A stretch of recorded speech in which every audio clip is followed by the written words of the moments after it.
Assalamualaikum warahmatullahi wabarakatuh. Selamat jumpa kembali kelas 8 bersama Ibu Yetra Devi pada mata pelajaran IPA.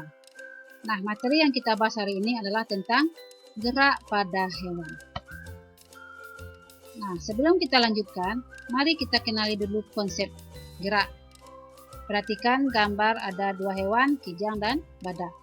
Nah, pertanyaannya, kenapa hewan tersebut bisa bergerak? Apa saja yang mempengaruhi pergerakannya?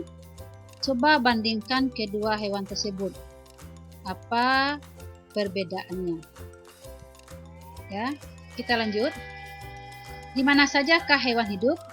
Hewan berdasarkan tempat hidupnya terbagi tiga. Yang pertama di darat, yang kedua di air, dan yang ketiga di udara. Perhatikan semua gerakan tubuhnya. Kita bahas satu persatu. Yang pertama, hewan yang hidup di darat. Perhatikan video tersebut di sebelah. Hewan manakah yang kecepatan geraknya paling besar? Tentu jawabannya adalah harimau dan kijang. Kemudian, harimau dan kijang mempunyai kecepatan lari lebih cepat karena apa?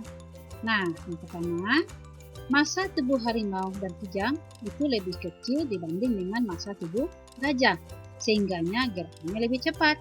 Yang kedua, bentuk kaki harimau dan kaki kijang ramping, sehingga memiliki elastisitas yang tinggi untuk bergerak. Ketiga, otot rangka harimau dan otot kijang itu kuat untuk bergerak cepat. Nah, kemudian lagi, apa sajakah yang mempengaruhi gerak pada hewan di darat?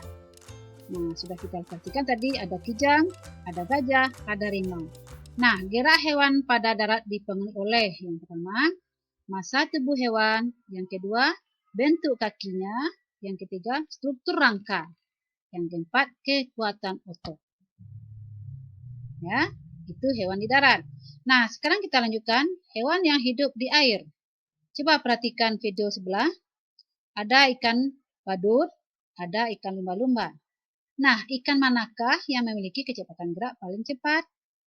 Tentu jawabannya, kecepatan ikan lumba-lumba lebih cepat dibanding pada ikan badut. Kenapa? Nah, perhatikan tubuhnya. Bentuk tubuh ikan lumba-lumba itu seperti torpedo atau streamline. Apa maksudnya? Itu bagian ujungnya atau bagian depannya runcing. Gunanya untuk memudahkan bergerak di dalam air. Yang kedua, sirip ekor ikan lumba-lumba itu lebih kuat dibanding sirip ekor ikan badut. Gunanya untuk apa? Ya, untuk melambaikan ekornya supaya bisa dia maju di dalam air. Nah, sekarang kesimpulannya apa yang dapat kita ambil?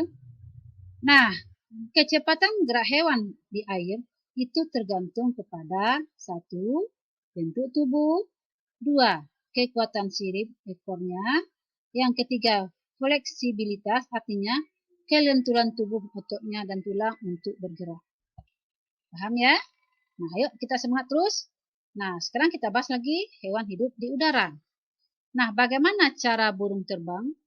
Kalau kita perhatikan, burung terbang dan pesawat terbang itu bisa terbang karena apa?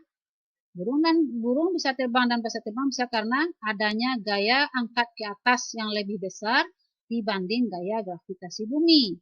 Ingat ya, gravitasi bumi arahnya ke bawah, sedangkan sekarang gaya angkat ke atas arahnya ke atas.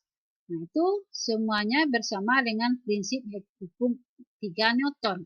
Kamu sudah belajar prinsip 3 Newton yaitu gaya aksi dan gaya reaksi.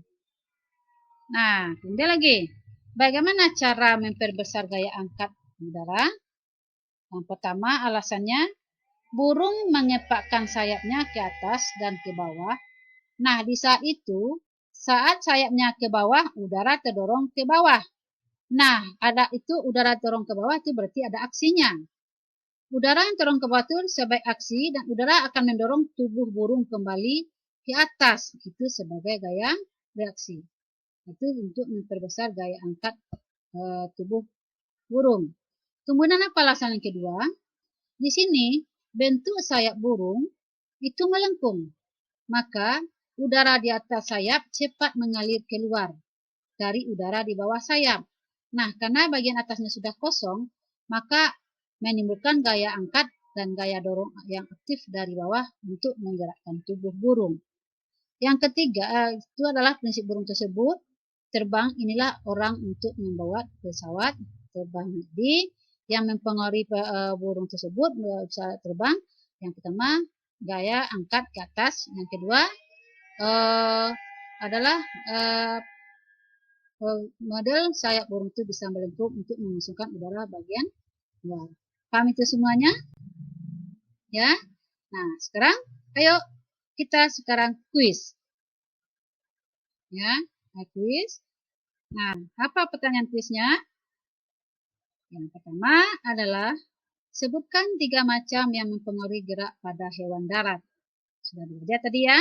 Yang kedua, mengapa lumba-lumba lebih cepat gerakannya daripada ikan badut? Apa alasannya tadi ya? Kemudian mengapa burung bisa terbang di angkasa?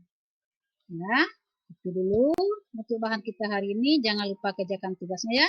Sekian, terima kasih. Salam sehat semuanya. Bye-bye.